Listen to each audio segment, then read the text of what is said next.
الله أكبر الله أكبر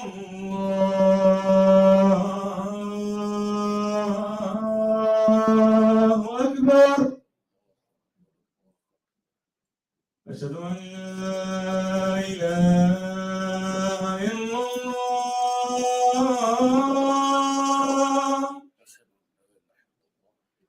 أشهد أن لا إله إلا الله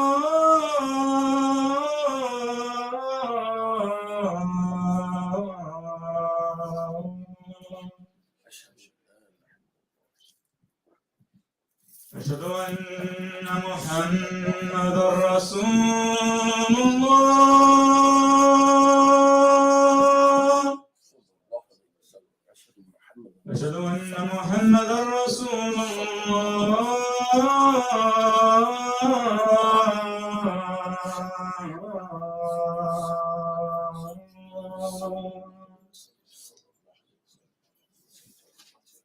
هيا على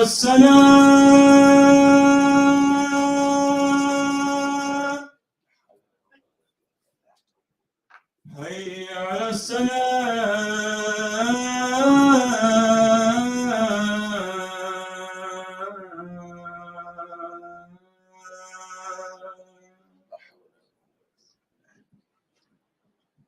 هيا على الفلاح هيا على الفلاح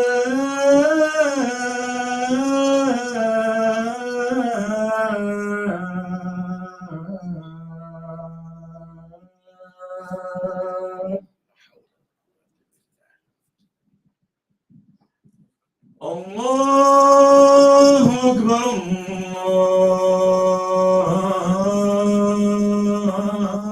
الله أكبر لا إله إلا الله لا نحن سيدنا محمد رسول الله صلى الله عليه وسلم اللهم صل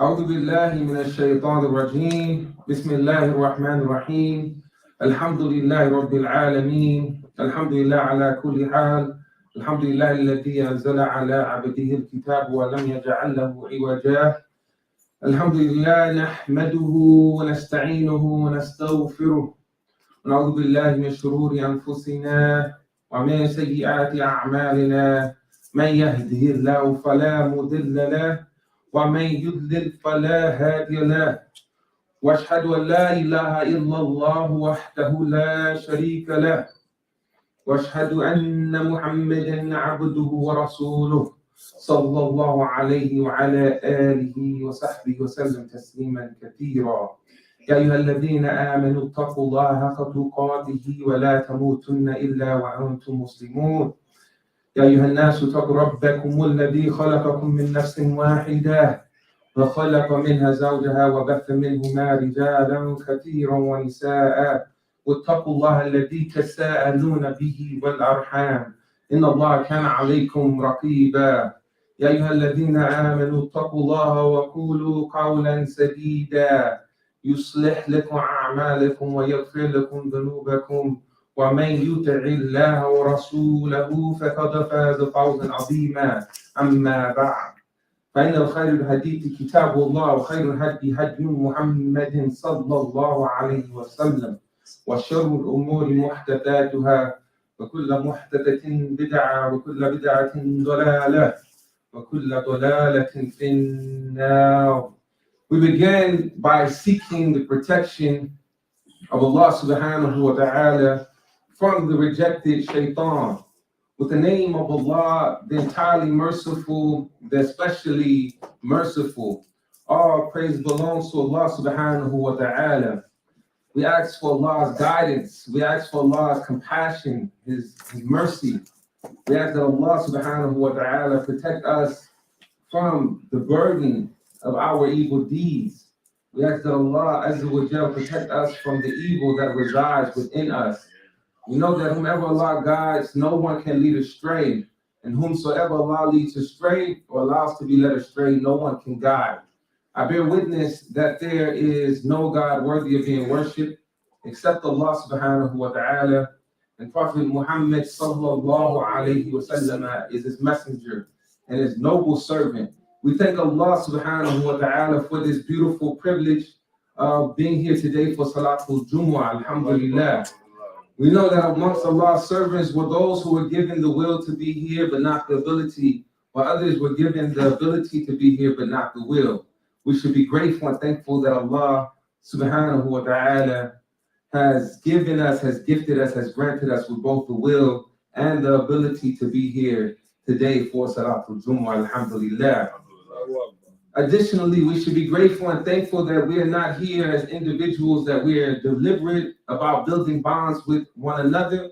We know the significance, the importance of community, especially when it comes to our identity as being Muslim. Right here, in these circumstances, we need community, alhamdulillah. We thank Allah, we're grateful that Allah subhanahu wa ta'ala has us here as a collective, unified, remembering and praising Allah subhanahu wa ta'ala together, alhamdulillah. Allah subhanahu wa ta'ala mentions in the Quran a command that He gives Musa alayhi salam, propelling Musa to this big stage. اذهب إلى فرعون إنه طغى. That Allah subhanahu wa ta'ala, He commanded Musa, go to the Pharaoh, go to Fir'aun. Indeed, he has transgressed. And this particular moment represents this big stage for Musa. You know, everyone wants to be a hero. Perhaps many of us don't want to go through what the hero has to go through. But being propelled and placed in this particular position where you have the opportunity to save your people, Musa was given this privilege with this command. He had this opportunity, and his opportunity to make a huge contribution to humanity. This was a huge turning point for the entirety of humanity. But what we want to do is go through just a couple of lessons in regards to before being placed on this big stage, before being in front of Fir'aun.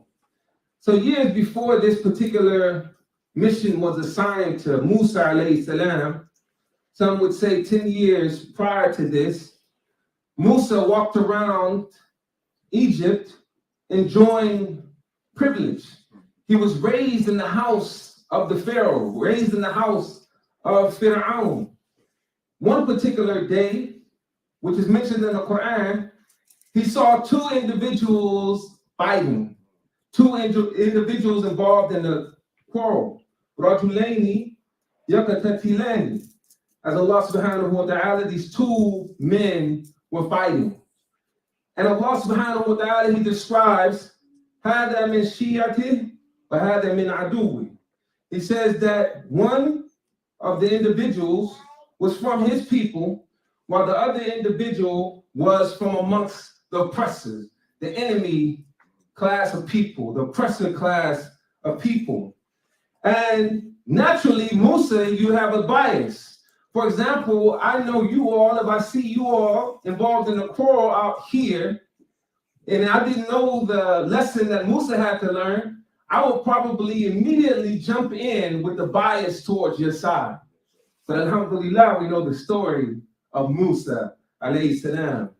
So Musa alayhi salam, of course, having the bias, this is one of his people, one of his closest, one of his relatives, and he sees him, one of the people from Banu Israel, fighting and quarreling with a Coptic Egyptian.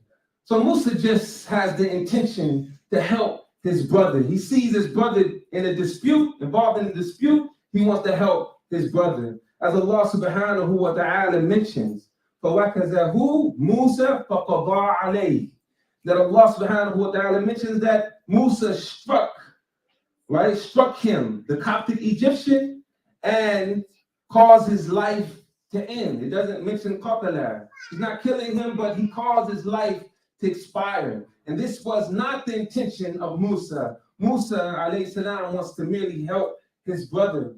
So Musa, of course, he's described with the strength. Umar bin al-Khattab described him being stronger than over 10 men. So Musa, not even aware of his own strength, just trying to help his brother, ends up unintentionally killing his brother and immediately being filled with guilt. This is the most beloved of the servants of Allah during that particular time. And he has to experience guilt that very few of us have had to experience, having blood on his hands from killing someone else. And a lot of times we attribute the most beloved creatures of Allah subhanahu wa ta'ala as the ones who have less of a trial in this life. And Musa immediately, he draws our attention to the reality that the most beloved to Allah subhanahu wa ta'ala has perhaps went through the greatest trials ever experienced. That many of us cannot say we have felt the guilt of killing another individual. And some of us have had to feel that particular guilt. And only Allah subhanahu wa ta'ala knows what that servant is going through. But know that Allah utilizes this as a means to bring you closer. And we see that Musa, having good intentions, one of the couple of statements that we want to really hone our focus on is that good intentions is not enough to make a situation right. But also that good intentions should be accompanied with planning. And your plot, whatever you plan out, it should be well thought out. Good intentions is not always enough. But we have where Musa alayhi salam, immediately he's crying to Allah subhanahu wa ta'ala, Inni dhalamtu nafsi, I've wronged my own soul. I've wronged myself. And as Allah subhanahu wa ta'ala mentions in the Quran, Allah subhanahu wa ta'ala, as he says, Faghfirli, he asks for Allah's forgiveness. And immediately, Allah subhanahu wa ta'ala forgives him. But know that Allah can forgive you, but you still have to deal with the consequences of your actions. That perhaps some of us are dealing with the consequences of our actions, but Allah forgave us a long time ago. But we still have to deal with those consequences. And we have Musa alayhi salam, we see how fast that Allah subhanahu wa ta'ala, he can forgive you. You can ask for forgiveness right after the act, and Allah can wipe away that act. But you still, most of the times, have to deal with the consequences. And we see right here that Musa came out the next morning. فَأَصْبَحَ فِي الْمَدِينَةِ خَائِفًا يَتَرَقَّبُ. As Allah subhanahu wa ta'ala mentions that he became inside the city fearful and anticipating, right? He was anticipating with paranoia. He was fearful. The most beloved of Allah subhanahu wa ta'ala being given such descriptions, having to go through the trial. Some of us have did things and we don't know how it's going to end up. We come out the next morning, we don't know who knows about it. We have no idea what the consequences are going to be. This is Musa alayhi salam, the most beloved to Allah subhanahu wa ta'ala, having to go through such an experience. So Musa's walking around the city and he's in a state of fear. He's in a state of paranoia. And guess who he sees in another quarrel? The same person who was in the quarrel the day before that he tried to help and he ended up killing the man. He sees this individual in another dispute with another Coptic Egyptian. And the individual, again, seeking the help of Musa alayhi salam. One thing that we learn is be careful of your own people, of your own family members. It's your own family members that'll have you in some mess. Your own people who are the closest, you assume are the closest to you, will have you in some mess and you have to find a way out of that mess, trying to help your own brother, trying to help your own sister. And we see Musa, alayhi salam, really having to figure out that this brother is about fitna. He's trying to start some fitna. Sometimes we try to help people and find ourselves where we have to deal with the repercussions for years later. So Musa is seeing this individual, and he's saying, you've gone astray. You're a troublemaker. Right? You are an evident deviant, right? When you see your brother, one of the sayings is that if someone comes to you with 2 eyes knocked out, give the other side. They may have knocked out 4 eyes before their 2 eyes were knocked out. This is a case of real basic conflict resolution. You don't go in no dispute without getting the other side. I don't care how close that individual is to you. You need to get the other side to see if they were the cause of that fitna. And we have to learn through the story of the most beloved during that time of Musa, alayhi salam. And also what we learn is that you have to set limits with your own people. You have to set limits with your brothers and sisters, right? Don't do something just based on this is my brother or this is my sister. You have to be careful who you help, who you give that type of energy to, and make sure that you're doing your proper investigation. As Allah subhanahu wa ta'ala, he says, فَتَبَيَّنُوا. If someone comes to you with information, always do your investigation, or you find yourself end up doing someone else with injustice. And we see that Musa, he finds out how his brother is. Now he's on the run. He's on the run as a fugitive, running from the authorities, from Fir'aun. The most beloved creature of Allah subhanahu wa ta'ala had a bounty on his neck. We don't count no one out. The most beloved creatures to Allah subhanahu wa ta'ala was experiencing homelessness. We don't count no one out. The most beloved of Allah's creature was experiencing moments of fear and desperation. We don't count no one out. This is Musa alayhi salam, who he was now living in fear. But the most beloved, he became closer to Allah subhanahu wa ta'ala during his trials because he never stopped crying onto Allah subhanahu wa ta'ala. That what we realize is that Musa alayhi salam, through his trial, Allah subhanahu wa ta'ala never left him. In our evidence, as Allah mentions in the Quran, وَلِتُسْنَعَ عَلَىٰ عَيْنِي, that Allah mentions that you were brought up, you were raised under my eye. I was always there. Throughout all of our trials that we go through, Allah subhanahu wa ta'ala will never leave your side.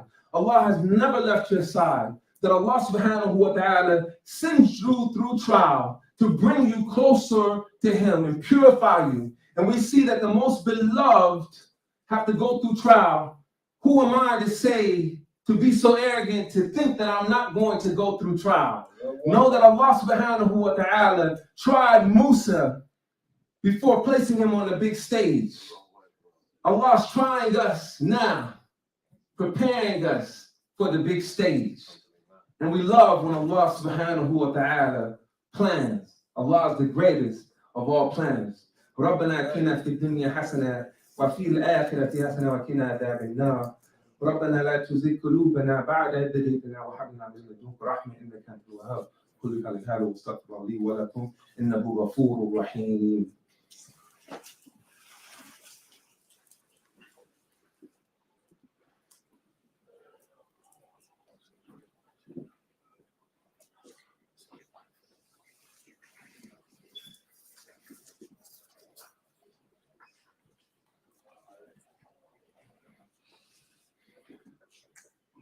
الحمد لله رب العالمين وصلى الله على سيدنا محمد خاتم النبيين وإمام المرسلين أما بعد. So Musa alayhi salam, he's now on the run and being tried, going through moments of hunger and homelessness, as he is also Ibn Abbas, he described him that Musa during this time was barefooted, right? His stomach was stuck to his back as a result of hunger. And he was in desperate need of decent food as he began to eat upon shrubs, the most beloved to Allah subhanahu wa ta'ala being tried to this extent, that Allah subhanahu wa ta'ala may drive us to the extent of suffering before Allah brings us closer. And we see that the individuals in the Quran give us the clue is that Musa, a fugitive on the run. This is what we don't count, no fugitive out. You may encounter a few fugitives running around South LA. Don't count these individuals out. We don't know what Allah subhanahu wa ta'ala, what type of process they're going through to touch other human beings, right? We see that Asiya in the Quran was married to a tyrant. You see a sister in a difficult marriage, don't count her out. We have no idea what Allah subhanahu wa ta'ala, what type of trial Allah is sending her through to purify her. We see our brothers who are incarcerated, but also Yusuf alayhi salam was incarcerated, right? And that's not his essential quality. That's something that he had to experience, right? We don't call our brothers just inmates, right? Prisoners. No, this is a person who is going through incarceration. And Allah subhanahu wa ta'ala is working on them and they're going through a process. We don't count none of each other out and we don't place ourselves above any of each other. We have no idea who we are praying next to. And I'm sure that individuals during that time saw passing Musa alayhi salam and had no idea who was passing them barefooted with the stomach touching the back, touching his back. And we see that Musa, now he's in the process of Allah setting himself up for Allah's gifts. So here, that Allah subhanahu wa ta'ala, as the Prophet sallallahu alaihi wasallam, he says, إِذَا حَبَّ اللَّهُ عَبْدًا ابْتَلَاهُ لِيَسْمَعَ تَضَرُّعَهُ. He says, when Allah loves his slave, he tests him only to hear his supplication. That Allah subhanahu wa ta'ala wanted to hear Musa cry upon him. And his supplication has made it to the Quran as one of the greatest supplications that we have ever had the privilege of reciting, as Musa became in a position of desperation. But he's helping others, right? He got in trouble by trying to help someone, but Allah is giving him the gifts and reward by trying to help others. The two sisters of Madian came towards Musa, needing help because their father wasn't in a position of helping. You know, our sisters who have to do it on their own, who are forced in a position of independence without brothers. The sisters of Midian was also forced in that position, having to do it on their own. Some of our sisters having to do it without the help of men, right? And this is the same thing, and they just have to keep pushing forward. This is the same thing of the sisters of Midian. But Allah subhanahu wa ta'ala is also displaying masculinity to us. And where we see Musa alayhi salam, again, strong, using his strength for good. We find him that he accidentally killed a Coptic Egyptian, but now he's using his strength for good. When we place in a position where we use some of these qualities, these gifts that Allah has given us for maybe perhaps evil or something that's going to harm people, don't stop using the gifts. Now use your strength and your gift towards goodness. Now Allah subhanahu wa ta'ala has placed Musa alayhi salam in a position where he's using his strength, lifting off a boulder from the mouth of a well to help the two sisters of Midian. And he let it go. He walked away.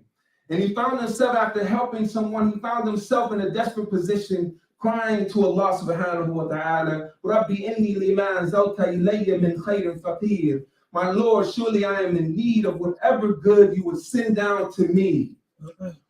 This is a beautiful dua.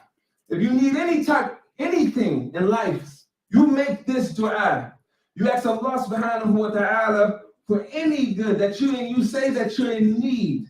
You're going to Allah subhanahu wa ta'ala in a state of brokenness, right? You're asking Allah subhanahu wa ta'ala for anything. And this is also a clue, because after this, tamshi al-istihya, that she went to Musa walking with shyness. So all of our single people make this particular dua. Because after Musa alayhi salam made this dua, she came walking to him in a state of shyness. And also this state of haya. This state, the woman of Madian had istihya, haya, that we should treat our children or teach our children to have haya, to have a certain modesty.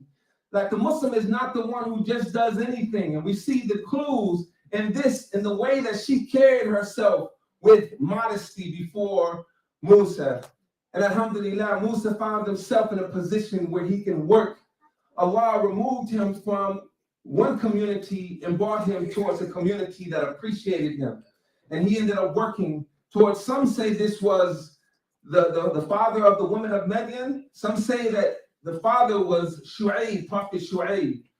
While others have other opinions. But Allah placed Musa around a righteous family, and he received the gift of a beautiful family, of a wife. My closing message to you all is that while Allah subhanahu wa ta'ala sends trials, right, through people, our trials come through people. But Allah subhanahu wa ta'ala, his reward also comes through people. Don't count people out. The answer to getting over your trial is not going into isolation. While Allah's trials can come through people, Allah's reward also comes through people. And Allah subhanahu wa ta'ala sent his gift to Musa through people. And also, you may have a bad experience with one of your people. Don't allow that to cause you to be bitter. He still was on a way and being prepared to save his people after being harmed by one of his people. Some of us, we say, I'm not messing with those people anymore. After one bad experience with a representative, you make them as a representative for that entire group of people. No, Allah subhanahu wa ta'ala shows us through this beautiful story that it's about community. We can't get over our trials through isolation and being away from each other. That all trial may come through people, our trials may come through people, but the reward of Allah subhanahu wa ta'ala also comes through people. And I love being in beloved community and building bonds with my people.